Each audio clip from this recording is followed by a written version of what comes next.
Então, deixa eu compartilhar de novo aqui o arquivo. Todo mundo enxergando, né? Sim. Sim. Então, o que que acontece? Depois de um ano, então, da publicação do Badilo mostrando essa relação linear entre percentuais de 1RM e velocidade de movimento no exercício do supino, o que que aconteceu? Ele publicou, junto com o grupo dele, esse artigo aqui, relacionado, então, à importância da velocidade de movimento como uma medida de controle da intensidade do exercício resistido. Nesse artigo aqui, que quem tiver interesse, eu acho que eu devo ter mandado para vocês, lá no final, vocês vão ver detalhadinho, eu vou chegar só até o quarto ponto aqui, né? Os principais achados e as principais vantagens do método do VBT, certo? Então, a primeira delas, né? O que que eles apontam? Que cada percentual de URM tem sua velocidade de movimento própria. Essa média, isso significa que a velocidade média obtida na primeira repetição de uma série determina a verdadeira intensidade de esforço que está sendo desempenhado, né? Que está sendo executado. Então, ou seja, aquilo que eu tinha dito, que se eu conheço o meu perfil carga-velocidade ou perfil carga-velocidade do atleta, se eu fizer uma repetição só, e eu conseguir medir a velocidade do movimento, eu consigo dizer em tempo real qual é o percentual de 1RM que aquela carga representa. Para quem trabalha com um percentual de 1RM como uma variável para determinar a intensidade e modular a intensidade do treinamento dos seus atletas, parece ser fundamental. Ainda Vladimir, Oi. Agora uma pergunta. Tem que ter nesse método, no método que está sendo utilizado aí para medir essa velocidade, para ter uma boa precisão, então, eu tenho que ter reprodutibilidade dessa medida de velocidade. O equipamento hoje tem variações, tem que ter essa alta reprodutibilidade, né? Para uma repetição ser suficiente para captar essa velocidade, para determinar essa velocidade e daí fazer a identificação. Perfeito, Carminati. Obrigado por lembrar disso, né? De novo, a gente vai... Vocês estão vendo o Excel de novo? Não, né? Não. Não, estão vendo ainda, eu vou ter que voltar e compartilhar a tela lá, né? Então, o que que acontece? Vocês estão vendo... Eu já chego lá, então. Pode ser, Carminati? Sim, sim. Só para ir ponto a ponto, depois eu volto lá para o gráfico. Então, cada percentual de 1RM tem uma velocidade própria. Então, eu consigo, tendo consciência de que essa minha relação ela foi bem montada, que vai entrar nisso que o professor Carminati falou, ou seja, eu tenho que ter certeza de que aquela velocidade está bem medida, né, e que ela não tem uma variação muito grande relacionada à carga. Ou seja, quem está medindo tem que saber o que está medindo. E o equipamento também, saber se o equipamento está de acordo.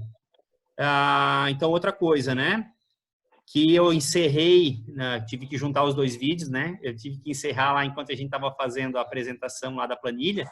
Então, a velocidade média alcançada com uma determinada percentual de 1RM permanece estável. Então, mesmo que a carga de 1RM do indivíduo se modifique durante o período de treinamento. Que é uma coisa esperada, né? Diferentes fases no treinamento, especialmente relacionadas às competições, volume e intensidade de treino vão mudando, e é possível que esse 1RM, ou a carga máxima dinâmica que o indivíduo consegue levantar ou puxar, ela vai variar no transcorrer de um ano, no transcorrer do planejamento do treinamento, mensal, anual, semanal.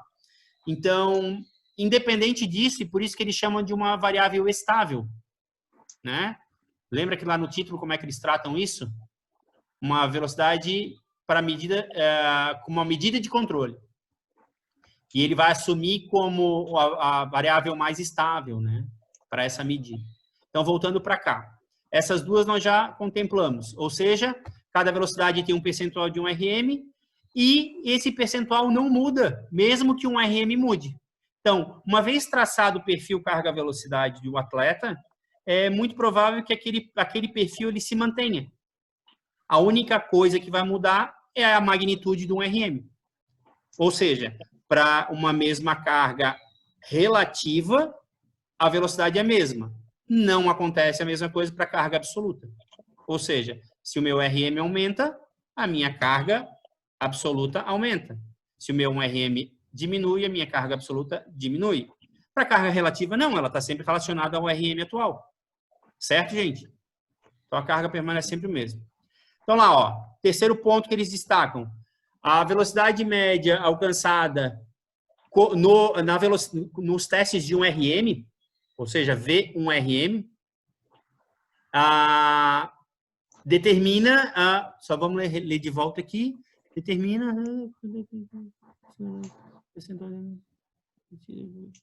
período de treinamento. É nesse sentido que a velocidade de 1RM, ela é uma outra variável fundamental, né, para a aquisição desse perfil, para a determinação periódica desse teste, né, para a estimativa de 1RM no decorrer do período de treinamento. E, nesse sentido, essa velocidade de 1RM ela só pode ser considerada verdadeira, segundo os autores, se ela, no supino, tá? Aqui é no supino. Se ela for abaixo de 0,20 metros por segundo, ou seja, 20 centímetros por segundo. E aí é uma tarefa um pouco difícil, né? Porque para tu conhecer isso, só se tu testar 1RM, para tu saber se é verdadeiramente essa. E o Jairo também tem umas boas experiências depois para nos contar, se ele quiser, como essa velocidade de 1RM ela varia de indivíduo para indivíduo. Em geral, ela está abaixo disso de verdade, né? Em geral, inclusive, ela deve estar. E se o indivíduo não consegue fazer um teste de 1RM com velocidade abaixo de 0,20, é provável que aquele não seja a carga de 1RM dele. Certo? Então, voltando lá para a nossa planilha, eu vou tentar fechar aqui. E eu vou tentar compartilhar agora o gráfico e tentar falar aquilo que... Está todo mundo vendo, não? Ainda. Isso. Agora. Fechou? Fechou. Tá.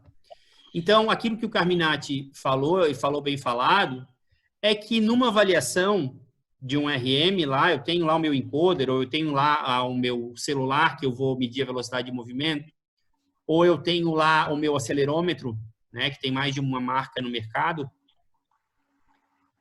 Se eu fizer uma velocidade, só uma medida de velocidade só com essa carga, eu tenho que ter absoluta convicção de que o atleta deu o melhor de si, e lembrando aquilo que foi falado anteriormente, que é necessário que a velocidade seja a máxima velocidade intencional, eu tenho que ter muita certeza, e a chance de eu errar é grande. Então, eu tenho que ter pelo menos 2 medidas em cada carga, para poder traçar um perfil confiável. Sendo que, por critério, o ideal seria utilizar sempre a maior velocidade. Certo? Então, aqui, digamos que eu tivesse aqui uma velocidade de 1.2, né? Só para dar uma variada. Aqui uma velocidade 0,98, aqui uma velocidade 0,67 e aqui uma velocidade 0,32, por exemplo, né? Qual é a velocidade que eu sempre a maior velocidade para cada carga? Que isso não vai correr um erro bastante grande depois na hora de fazer a estimativa. Outra variável que é fundamental para a gente garantir que a gente está fazendo uma avaliação correta é esse carinha aqui, né? É o R², ou coeficiente de determinação. Como é um modelo teórico, só aqui eu consegui fechar valores aleatórios aqui que ficaram perfeitos, né? Mas eu já pego um gráfico lá, que é o Jairo vai me dar essa autorização, eu vou lá, eu copio os dados lá, de um dado real, para a gente ter uma ideia, pode ser? Então, vamos pegar lá, vamos ver se eu acho aqui a planilha do Jairo. Me dei um minuto só. Artigo citado, só um pouquinho. Área de trabalho. Vocês estão ainda com o artigo na tela, né? Não, estão com a planilha, desculpa. Com a planilha. Isso. Planilha. E deixa eu só copiar os valores aqui, ele está abrindo aqui a planilha. O Jairo coletou muito, assim, no estudo piloto dele, então, né, Jairo? Vai estar pesado até para abrir aqui. Então, eu vou pegar alguns valores reais aqui, né? Deixa eu pegar aqui. De idosos, né, no caso. Lembrando só que são idosos, tá? E, na verdade, independente se forem idosos, é só para a gente ter uma ideia da interpretação, tá? Claro. Deixa eu pegar aqui. Aqui. Ctrl+C. Vamos abrir aqui de novo a planilha. Então, vou colar aqui alguns valores, tá? Que eu peguei lá. Então, o que nós temos aqui? A carga absoluta. Aqui nós temos o percentual de 1 RM. E aqui nós temos a velocidade observada. Aqui, na verdade, nós temos a velocidade de movimento, não é a média propulsiva, né? Então, o equipamento que o Jairo usou aqui é o MyLift. É um aplicativo para celular. Depois, se ele quiser participar explicando o que é, para quem não conhece. Então, o que nós temos aqui, né? Nós temos uma velocidade, só para vocês terem uma ideia que a realidade às vezes não se mostra tão bonita. Então, se a gente for traçar o perfil aqui, então vamos lá. Perdão, aqui nós vamos pegar a carga e a velocidade. Tá?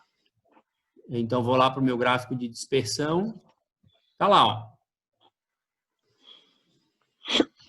Então, aqui a gente vê, adicionar a linha de tendência. Deixa eu pegar aqui botar o R² aqui, né? Então, vou definir as equações, fechar. Muito bem. Então, tá lá. Então, assim, ó, com um R² como esse, e isso é um dado real que o Jairo coletou. Já vou levantar a bola para os próximos encontros, que eu vou voltar a falar nisso quando for pertinente, né? Então, se a gente for ver, por mais linear que seja, como um modelo de estimativa, um R², ou seja, um coeficiente de determinação como esse, ele vai me gerar um erro não satisfatório. Então, para que eu tenha garantias de que eu consiga uma estimativa muito boa, né, do meu 1RM, eu tenho que ter primeiro uma linearidade mais garantida. Então, esse R², ele deveria estar acima de 0,98. Melhor ainda, acima de 0,99, para que o meu erro seja bem pequeno. Mas o Jairo coletou e são dados reais e depois a gente compara com os valores de 1RM e a gente vai ver que realmente dá essa diferença, dá esse erro. Agora, porque justamente não é só o R² que é responsável pela qualidade na estimativa de 1RM, é o equipamento utilizado. Então, não vai dar tempo de a gente falar isso, eu acho que também não é o ideal, não foi o proposto, não era o objetivo que eu tinha para essa discussão. Vai ter um dia que eu vou falar só sobre os equipamentos utilizados na aquisição da velocidade de movimento, né, para o uso do VBT. Então, o principal responsável por essa variação grande e essa suposta menor linearidade, né, dado um R² que não é tão próximo assim do ideal, que seria acima de 0,98, dá para fazer estimativa? Dá para fazer estimativa. Se eu pegar lá o valor, botar aqui, vocês vão ver que vai dar uma diferença de 6 quilos, mais ou menos. Tá? Para esse sujeito lá. Eu sei porque eu já fiz o perfil antes, tá? Mas o principal responsável por essa característica que mais parece uma curva do que uma linha é em função do uso do aplicativo, né? E levando em consideração que o Jairo já está bastante calejado, né? Está com bastante cancha na avaliação, então não foi erro de avaliação e do uso do celular, né? Do aplicativo na hora da aquisição. Está justamente relacionado a uma peculiaridade do método que ele estabelece como premissa que a variação no deslocamento da carga não muda com a mudança nos percentuais de 1RM ou não mudança com um acréscimo de cargas, por exemplo. Então, faz parte de um dos objetivos do estudo dele, que realmente a gente identificou que isso é um problema sério. Fala, Gui. Não, eu. Alguém... desculpa, Jonathan. Fala. Olha só, tu pegou um exemplo real, né? Sim. E eu fico pensando o seguinte, se a gente pegar o estudo do Badilo, aquele de 2010, onde tem aquele gráfico lá com todos que ele avaliou, né? Que é uma nuvenzinha assim, tende a ser um linear, mas tem uma certa curva. Eu posso abrir ele lá se tu quiser. Não, mas é só para a gente pensar assim, ó. teria que... Aí eu não sei se tu fez os testes, né? E esse software que tu me mandou, né? É esse que ele usou? Que tu me mandou esses dias? Como é que é o nome? Não. Aquele, o Lisa Plus, não. Não foi aquele. Não, qual que ele usou mesmo? Ele é o MyLift. MyLift. Tá, o MyLift. Tá. É o mais conhecido hoje. Hein? Tá, eu também não sei sobre a validação dele, nada.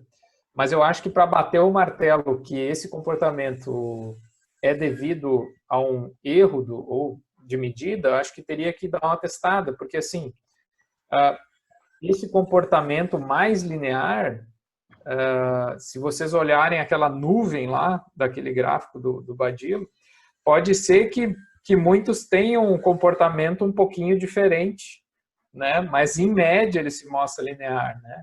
Aí eu não sei se as análises, às vezes, desculpa esse barulho, estou com uma obra do lado de casa aqui, se esse comportamento, às vezes, não pode ocorrer com algumas pessoas e ser característica delas, né? Sim. Eu não falaria isso se eu não tivesse convicção, assim, né? Porque em relação a esses dados que eu apresentei, eu sei disso, porque a gente usou no critério, que eu não vou adiantar isso antes, porque faz parte da tese, é uma novidade da dissertação do Jairo, né, que depois vai ter a ver com publicações, né, então não quero adiantar, mas a gente usou como critério na hora da avaliação uma forma de a gente corrigir esse valor que o aplicativo estabelece como fixo, a gente conseguiu corrigir. O Carminati, que é o orientador do Jairo, sabe bem como é que a gente fez, né, Carminati? Então, a gente usou uma estratégia para garantir e para verificar o quanto que o software, nesse caso o aplicativo, ele permite um erro caso exista uma mudança não prevista na amplitude do movimento. E é uma coisa natural de acontecer. Com cargas maiores, existe uma perda na amplitude de movimento. Inclusive, porque com cargas muito leves, o indivíduo arremessa um pouco mais a carga e existe um mecanismo de abdução de escápulas. Então, ele passa um pouco do movimento inicial. É difícil de setar, né? A não ser que na hora o indivíduo consiga controlar, mas é bastante difícil. Até para o avaliador, no momento de fazer a avaliação. Isso é o que o Jairo tem me confidenciado. Hein, Jairo, quiser compartilhar um pouquinho da tua experiência? E agora começaram a fazer barulho aqui também, furadeira aqui. Essa diferença nessa amplitude de movimento ali é que está dando bastante erro ali, né? Como a gente falou, porque a gente tem que setar no começo do aplicativo, já pede isso antes do exercício, né? Que sete-se a amplitude do movimento.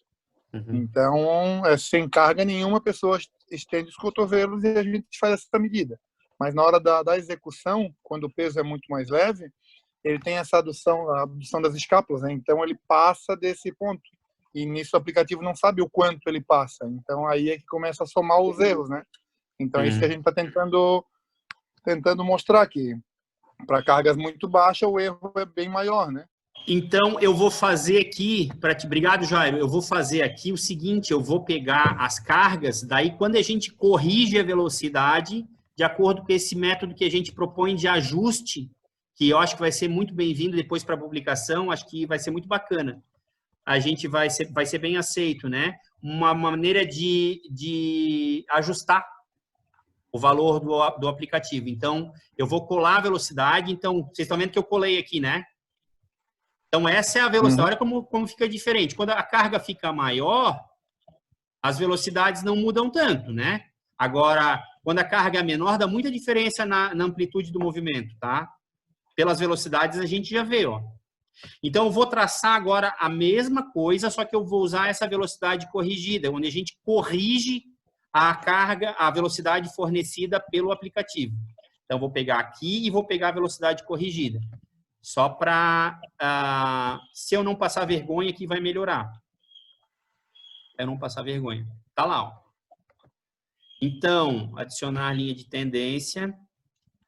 Deixa eu botar. E essa sacada que a gente teve foi, no meu ponto de vista, foi muito legal. Então, aquele R quadrado, presta bem atenção, gente. Aquele R quadrado estava 0,94, quando a gente corrige a velocidade, ainda que depois, na hora da defesa, alguém vai questionar. E o Jonathan é banca, depois ele pode descer a lenha. Né, Jonathan? Então, essa velocidade, ainda que venha a ser questionado o método, é muito provável que a gente esteja certo nessa correção, e não é nenhuma estimativa, isso aqui é dado real, tá? Isso aqui é a velocidade que o aplicativo oferece com base em um deslocamento constante. Ou seja, cada repetição que o cara faz, o atleta faz, ele faz sempre na mesma amplitude. A gente sabe que isso na prática não acontece. Então, aqui é uma correção com base num método que a gente propõe, que ficou muito legal no meu ponto de vista. Funcionou muito bem, bem dentro da expectativa que a gente tinha. Então, aquele R quadrado que o aplicativo forneceu, que nos dava todo o indicativo que existia um comportamento mais polinomial, na verdade, é muito mais linear. Então, ele é corrigido, aquele que é 0,94 passa a 0,99. Então, aqui nós vamos ter uma estimativa muito mais precisa do que aqui. Não sei se tu compreendeu, Jonathan, o que eu quis dizer, se eu me fiz claro, né? Quando a gente, por isso que eu fui tão incisivo em dizer que é muito provável que essa diferença, ou não digo baixa qualidade do R quadrado na relação, né? Mas para fins de estimativa, um R quadrado 0,94 talvez não seja tão interessante. Ele melhora muito quando a gente faz essa correção. Tá certo? Ficou feliz, Jairo? Essa dissertação aí vai virar tese, então, Vladimir? Ei, Jairo. Pô, agora foi um convite agora, como é que a gente diz? Público. Vamos terminar primeiro isso, né? O Vladimir, depois daqui... Guarda aí a tese na manga. Lembrando que isso aqui são dados do piloto do Jairo, tá? Do piloto, então ele tá para fazer ainda o resto de coleta, tudo, né? Ele vai defender ainda. Para a qualificação, a gente já vai levar alguma coisa disso, né, Jairo? Já, pelo menos os 3 ali coletados a gente já consegue, né? Isso, já vai levar alguma coisa. Então, gente, eu acho que agora eu vou encerrar essa parte de explicação, não explicação, né, mas o meu ponto de vista com relação ao VBT. Me desculpa se eu fui meio redundante às vezes e se passei por cima de pontos que importantes acabei passando e não chamando a atenção.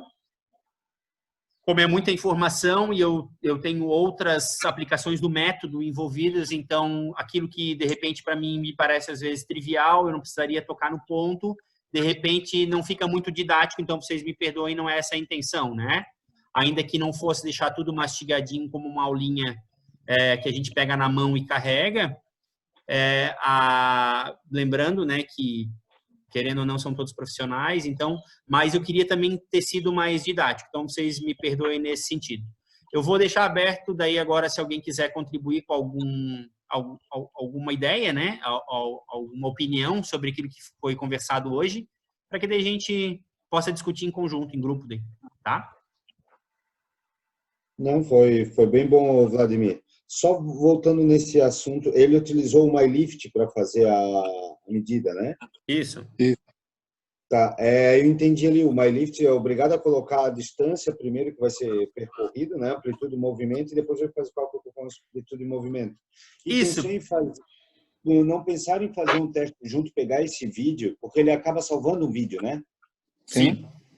E jogar num aplicativo como o Tracker, que faz uma calibração, só precisaria saber a calibração que foi utilizada lá, e ele dá um movimento até por segmentos, por pontos, ele vai dar velocidade de movimento indiferente da amplitude de movimento que for. Tu bota daqui começo, aqui fim, ele vai dar amplitude seguindo esse fim, ou se medir só daqui aqui, ou só... Conforme o ponto que coloca, ele vai medir a velocidade, vai dar velocidade, carga, potência, coisa assim, de uma forma indiferente, sem ter que ficar calibrando nada. É bem bacana, assim, fazer alguns testes com ele, é bem legal. Aplicativo gratuito e bem bacana, assim. Tracker é o nome dele. Obrigado, Hermínio. Tu quer comentar, Jairo? Já que o trabalho é teu, pode ficar à vontade. Temos 10 minutos para acabar a nossa reunião, tá? 10 minutos. Eu não sabia desse aplicativo, é até bom dar uma olhadinha, mas pelo que a gente já corrigiu... Sim. Não sei se... mas eu digo até para ser mais uma ferramenta que tenha, né? Alguma coisa que quer bater algum dia lá, ver indiferente da amplitude. Se quiser até mandar um vídeo desse, que tenha para mim um vídeo, manda um vídeo, só preciso saber a medida lá, eu jogo aqui, faço os cálculos e a gente manda também para tu ver o que aí tu Hermínio. Isso que Pode falar, Jonathan. nos mandar o link, Hermínio, desse app aí? É para Android? Não, é para computador. Aplicativo de computador. Beleza. Então, aí eu vou complementar um pouco, ajudar o Jairo um pouco, né? O que a gente tem que se preocupar quando a gente vai coletar os dados, né? Não é só com a qualidade dos dados, né? Mas é com a praticidade, tem a ver com o tamanho de equipe envolvida, tem um monte de coisas que a gente tem que sempre considerar. É óbvio que a principal é a qualidade do dado.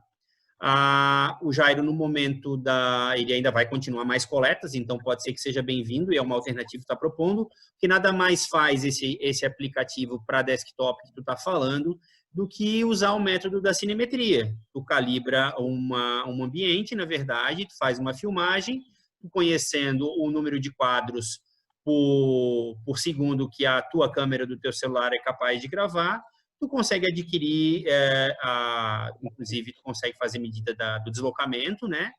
E aí tu consegue chegar na velocidade. Só que isso envolve também a calibração do ambiente, né? O que eu quero dizer nesse sentido é que às vezes um pesquisador sozinho não consegue fazer tudo. O que a gente fez? Um sistema bastante mais prático, e eu vou, de novo, não vou falar agora porque faz questão da tese, né? Da dissertação. Nossa, o Fernando agora que está chegando, está pedindo para admitir aqui agora, mas eu não vou nem parar agora, gente. Então, o que acontece? Ficou bastante prático e, na verdade, a gente não vai ter como comparar, né, as duas medidas, se fosse feito por esse aplicativo que provavelmente usa a cinemetria para fazer uma estimativa da velocidade ou da medida do deslocamento, só pelo jeito é o que ele faz, né? E tem ferramentas, inclusive, em celular para fazer isso hoje em dia. Nosso amigo Jonathan, o professor Jonathan, está desenvolvendo alguma coisa parecida aí para o Salto, lá no grupo de pesquisa dele. Mas a gente levou em consideração também, em relação ou em função ao tamanho da equipe disponível para fazer as coletas para a dissertação do Jairo, a praticidade. Então, quando a gente percebeu que esse modelo, e a gente tem visto pelos dados do piloto agora, que ele vai funcionar muito bem, a gente não tem por que dificultar, vamos dizer assim, né? Ou seja, mais coisas para analisar. Mas obrigado, Hermínio, vai ficar a sugestão para o Jairo dar uma pensada, ver se ele consegue associar isso nas coletas dele daí. O que eu quis dizer não é nem para questão de coleta, às vezes quer sanar uma dúvida, ver alguma coisa, ter um comparativo de alguma coisa, tem como usar esse método que fica bem certinho, né? É uma boa sugestão, obrigado. Hermínio, talvez, Jairo, a gente pudesse pensar em Carminati, tu como orientador, quiser dar um retorno, pegar algumas coletas e fazer comparando o equipamento aí com o método que a gente usou, né? Só fica lá registrado para identificar que vai dar a mesma coisa. Daqui a pouco é um estudo paralelo que surge com os dados já coletados, compara esse ajuste que tu fez, o que o aplicativo deu e com essa correção desse aplicativo tracker. Isso. É claro que com os dados do piloto até agora não dá mais, né? Porque justamente já não teve a calibração no momento, né? E qual é a variação dessa medida que ele consegue pegar ali? Tu tem noção, Hermínio? Cara, ele dá uma porrada de avaliação ali, ele dá deslocamento, ele chega, tu pode até colocar a carga colocada, ele vai dar potência, vai dar, ele é uma ferramenta para estudo de física, né? Então ele dá, as variáveis que ele dá é gigante ali. Ele tem uma peculiaridade, Vlad, que ele consegue fazer a medida, claro que não é tão precisa como é para ser, se for por frames por segundo e coisa assim, mas ele consegue fazer por pixel do quadro. Então, ele mede que o quadro tem 1080 pixels, ele consegue fazer o deslocamento conforme pixel do quadro. Só precisa ter lá no quadro. Eu vejo, pode ser uma própria anilha. Eu fiz um estudo assim com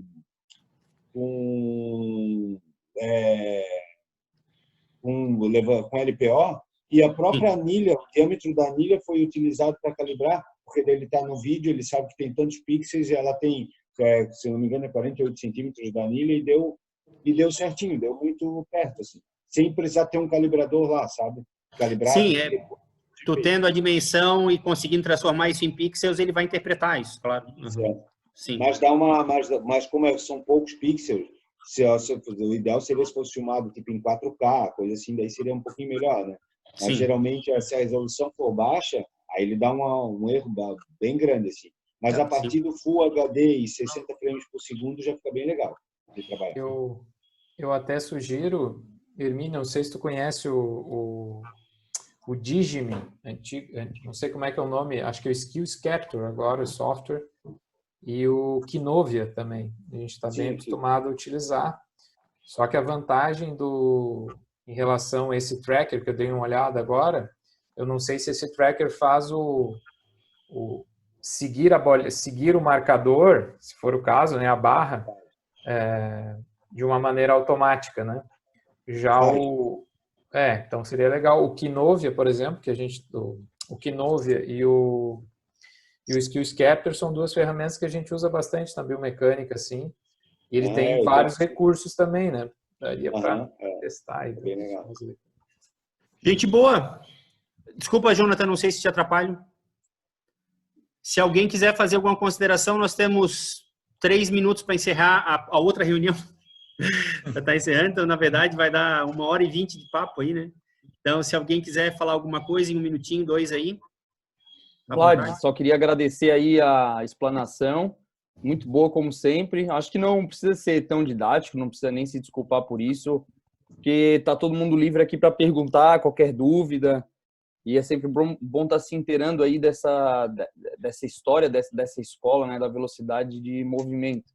E eu acho que só como uma colocação, independente de qualquer valor que seja subestimado ou superestimado, só de não estar dando tiro no escuro, em termos práticos, não em termos de pesquisa, mas em termos práticos, numa academia de musculação, é um conhecimento que hoje em dia devia ser considerado básico dentro da educação física e que não acontece. Então, a gente ressaltar a importância desse projeto de extensão estar acontecendo.